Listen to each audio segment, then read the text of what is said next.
I can share with you my sense of angst here. I'm an equity guy talking to a fixed income group, so this is a problem. I consider risk buying treasury bills without repos. Mary, I started knocking on the doors of T. Rowe probably 50 years ago. I was a sell-side analyst at Lobros, and I got to know over the years Brian Rogers Strong and some of your other CEOs, and you have great guys like Jack Laporte and so on. So, and congratulations for all you've done, and congratulations on being an honoree. And the same thing with you, Mac. Thank what you've created with David in terms of making returns for investors in both fixed and equities. That's been phenomenal. And all we can do is strive to match you. And the same thing with the 52nd individual that's being inducted into the Fiazi Hall of Fame. Though last night I was watching a Yankee game. Sorry about the Baltimore team this year. The Yankee game. And Mike Milken gets on and talks about the home run challenge and how he's raising money.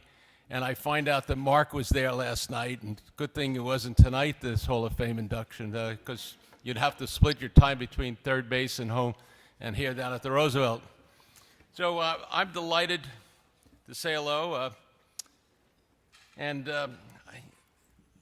I started as a sell-side analyst at a firm called Lobros, became William D. Witter. We merged into Drexel, so I got to meet some people. But in the early 80s, the 70s, I would call on Fidelity. So I would knock on the doors as a sell-side analyst at Witter, pitching ideas on the industrials, conglomerates, media and entertainment, or whatever else I was following.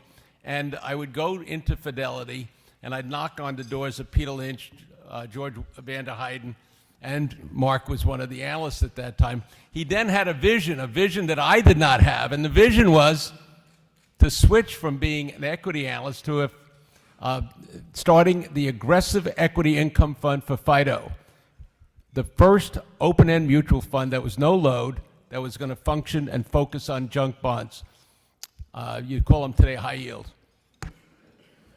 So that's when I got to know Mark, and then he set the stage afterwards for what he's been doing, and that is to, I even read his report the other day for his monthly letter on the strategic insights into the market called Market Perspective.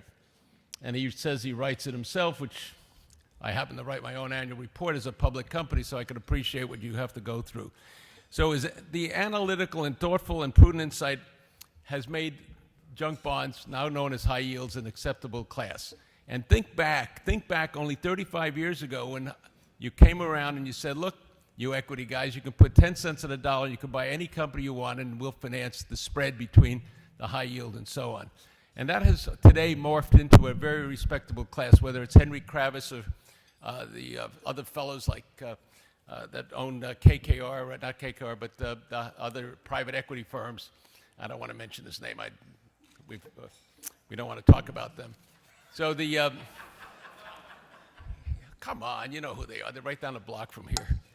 In any event, today also you see one side of Mark, and that is what he's done in the high yield area with the books he's written and the people he's touched. But there's another side.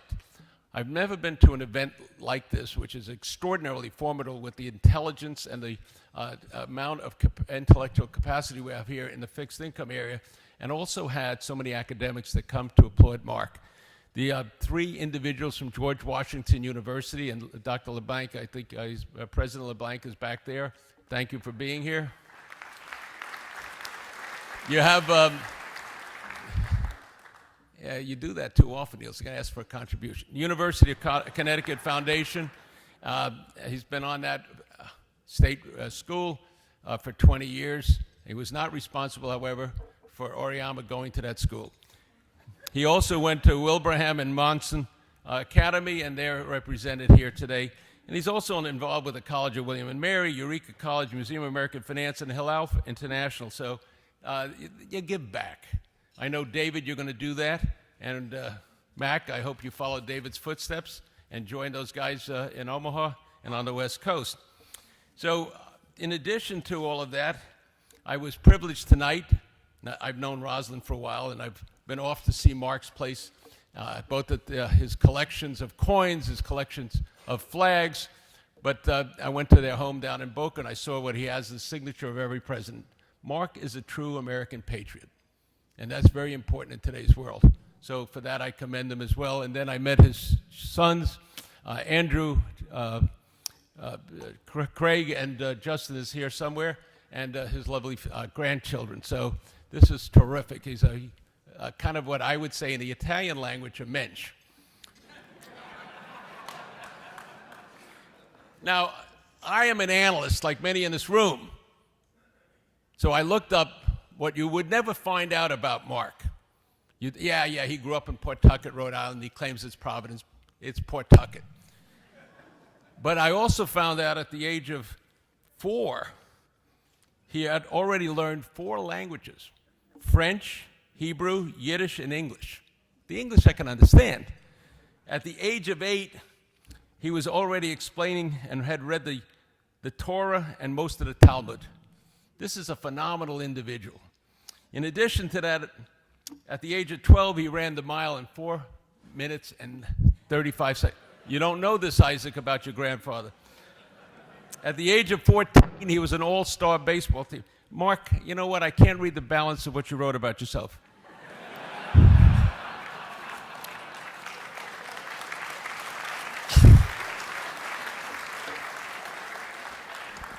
It's my distinct honor and privilege to introduce your 52nd inductee into the Hall of Fame.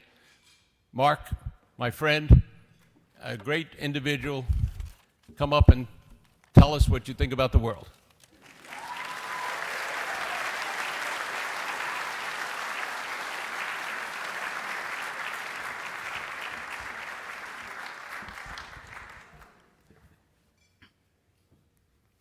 Good evening, members of the Fixed Income Analyst Society, my family, colleagues at Shenkman Capital, my Wall Street friends, honorees, distinguished guests. What an amazing evening. Thank you, Mario, for your humorous remarks. Most of it not true. I truly appreciate you being here this evening. I also want to congratulate my fellow Hall of Fame recipients. It's a real honor to join you and the prior 49 other inductees. It is with deep gratitude that I accept the induction into the Fixed Income Analyst Society Hall of Fame. I've been very fortunate to receive numerous honors and awards in my lifetime for my philanthropic and civic endeavors. However, this recognition has special meaning to me because I am being honored by my peers for my professional achievements. I am the product of the American dream. As Mario mentioned, I grew up in Pawtucket, Rhode Island. Most of you would not know the birthplace of the first industrial factory in America, 1791. From playing baseball in Slater Park to now being recognized by my Wall Street peers for pioneering work in leveraged finance, it is truly a remarkable journey. Ambition, perseverance, and a strong work ethic have been the hallmark of my life.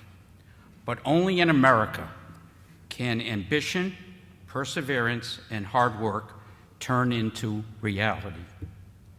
Each position in my career has opened doors of new opportunities. Identifying those opportunities has been the essential driver of my success. My dad's favorite adage was, if you don't aim high, you won't hit high.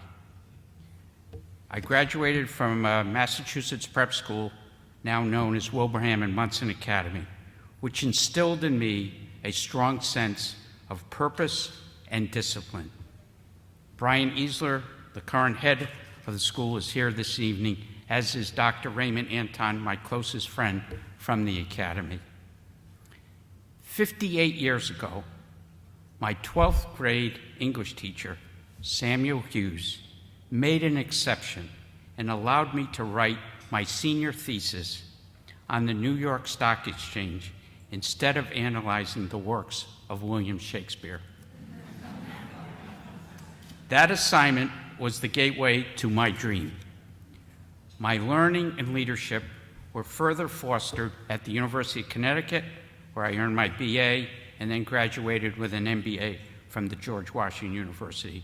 And I want to thank both the president of the University of Connecticut, Dr. Susan Herbst, and president of the George Washington University, Dr. Thomas LeBlanc, for attending tonight's event. In 1967, I was called to active duty as a second lieutenant in the newly formed U.S. Army Computer Systems Command. As a junior officer, I was filling a full colonel's assignment, and I gained firsthand management skills and learned the importance of executing a plan of action. As a result of my military experience, I always believed that if you fail to plan, you're planning to fail. My career plan has consisted of these steps: identify a niche and become an expert in the field. Take calculated risks by seizing new opportunities. Grow a network of contacts. Constantly keep learning, and know how to market yourself and one's vision. My Wall Street career began during an auspicious period. My goal was to land a job as an equity analyst with a mutual fund in Boston. After 11 intense interviews over 6 months, I joined Fidelity on the equity research team with Peter Lynch. It was the early growth phase of Fidelity, because when the firm at that time had less than 100 people and total assets of $4 billion. On April 30th, 1975, the Vietnam War ended, but another explosion occurred the very next day. Fixed-rate commissions were abolished. It was a tumultuous time on Wall Street because the old rules of the game suddenly shifted. During the same era, ERISA laws were adopted.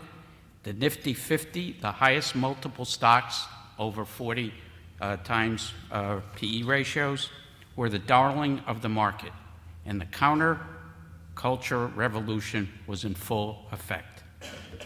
Over the span of my 50-year career, I have witnessed significant changes in the U.S. economy, technology, financial markets, the asset management business, and yes, even regulatory oversight. When I first began my research career, the hot technology was the first handheld calculator known as the BOMAR. Then technology advanced to the Monroe bond calculator, then the Texas Instrument multifunctional M30 calculator, then Bloomberg terminals blew away the old tools of analyzing companies and markets. Today, electronic trading, artificial intelligence, big data, blockchain represent the new wave of technology. A question frequently asked of me: how did I get my break into the high-yield market? At Fidelity, a colleague coaxed me into attending a presentation by Mike Milken, who was traveling throughout the country hoping to find junk bond disciples. Instantly, I became a disciple of junk and realized this was the new fixed income instrument, the niche that I had been seeking. In a nascent market with very few investors, I recognized a unique opportunity to make my mark on Wall Street. In 1978, I persuaded Ned Johnson at Fidelity to select me as the portfolio manager for the first no-load, high-yield mutual fund. It was called the Fidelity Aggressive Income. The fund's name seems obviously obsolete in today's low-yield environment. I participated in Drexel's first high-yield bond conference in New York in 1978. At the time, there were 7 investors and 4 management presentations. That was the market. There was no high-yield benchmark until 1986. There was no asset classification until the mid-90s, and the pejorative term junk made it difficult to market to institutional investors. I took my big leap by leaving the buy side and joining Lehman Brothers in 1979 as co-head of the Special Securities Division, AKA High Yield Bond Group. Lehman Partners were so concerned about the firm's image, they didn't want competitors to know they were in the high yield business. Lehman was one of only 4 Wall Street broker-dealers to underwrite and trade high yield bonds in the early 1980s. All 4 firms are now defunct: Drexel Burnham, L.F. Rothschild, Bear Stearns, and of course Lehman. In July 1985, I took the biggest risk of my life by forming Shenkman Capital with a bold vision.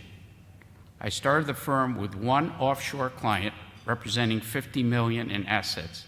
And I want to call out Paul Schreiber, who's here this evening, who facilitated my winning my first mandate in 1985. I was determined to build a unique asset management firm with a special family-oriented culture. Obviously, I could expound upon the growth and the evolution of the leveraged finance market over the past several decades. What I have witnessed since 1978 has far exceeded my wildest forecast. From the backwater of fixed income, the leveraged finance market has matured to a $1.3 trillion in bonds and approximately $1 trillion in loans. High yield is now a globally accepted asset class. Along my life's journey, I have met many senior managements, analyzed many transactions, hired many talented people, won and lost many mandates, and built many lifetime friendships, many of whom are here this evening. And thank you so much for being here. For me, life has meant treating each day as a special gift that cannot be wasted or taken for granted. Every day is precious, and I've been blessed with a life full of remarkable days. Anybody who knows me or has worked with me knows the pillars of my life. Be honest, be prepared, be humble, be diligent, be positive, be yourself, be thoughtful, be a listener, be grateful, and be generous. Tonight, another chapter in my American dream has been fulfilled. I am forever grateful to the Fixed Income Analyst Society for their Hall of Fame recognition. In America, dreams can still come true. Thank you very much.